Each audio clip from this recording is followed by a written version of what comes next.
Hello everyone, my name is Meijun Liu, and I studied the Master of Applied Linguistics in University of Queensland. Today the topic of my presentation is interpretation of the behaviorism theory for second language acquisition. I hope you enjoy my presentation and give me some suggestions. Here are the contents of my presentation.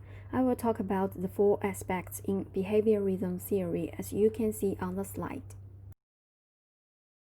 Firstly, I would like to give you a clear introduction of behaviorism theory.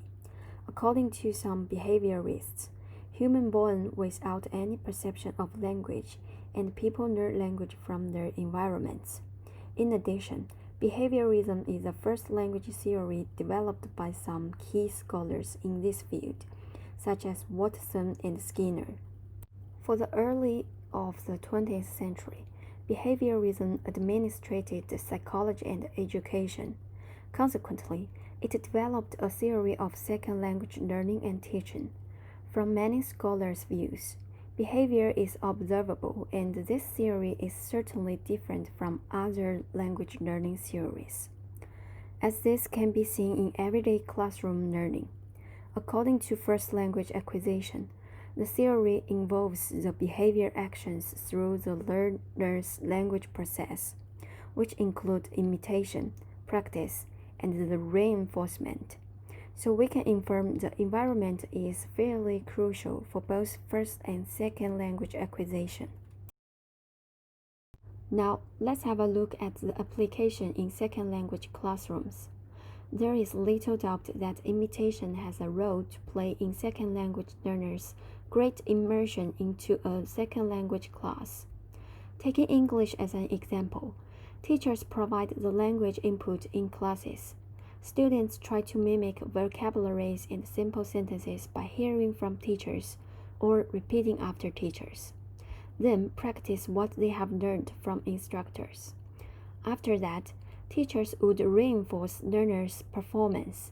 There are positive and negative reinforcement. I'd like to take my learning experience as an example. As a Chinese learner of English, when I was in primary school, I remembered the way we learned English words and simple dialogues by repeating after our teachers. We tried to produce the same pronunciations of the vocabularies as our instructors did. Then we attempted to remember new words by practicing and communicated with other classmates, using simple dialogues learned from our teachers.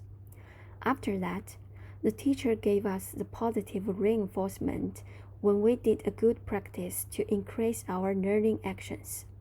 Otherwise, they gave negative reinforcement like punishment when we produced the wrong or bad behavior in English learning.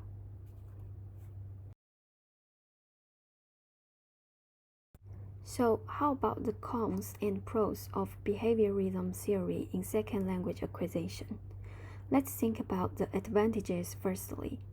As I mentioned before, Chinese English teachers used the repeating after me method to provide simple lexical resources and dialogues. Indeed, according to some studies, most Chinese primary students gained the simple English knowledge during that time. Apparently, when applied the theory in second language classrooms, students imitate and practice the language, get reinforcement. Finally, they could form a good language learning habit. And based on the results of those students, which are the second language beginners, they truly acquired much language knowledge. So the theory provides an effective way for them to learn English. However, the theory still has limitations, as Frankie mentioned in his book. The imitation does not explain creativity.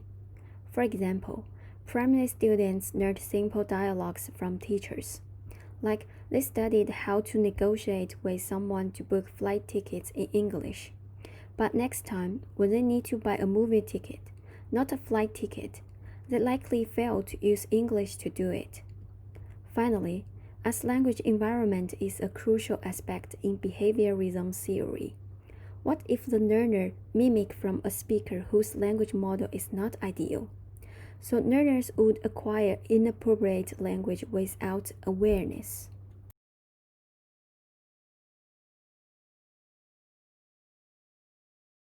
Thanks for your listening.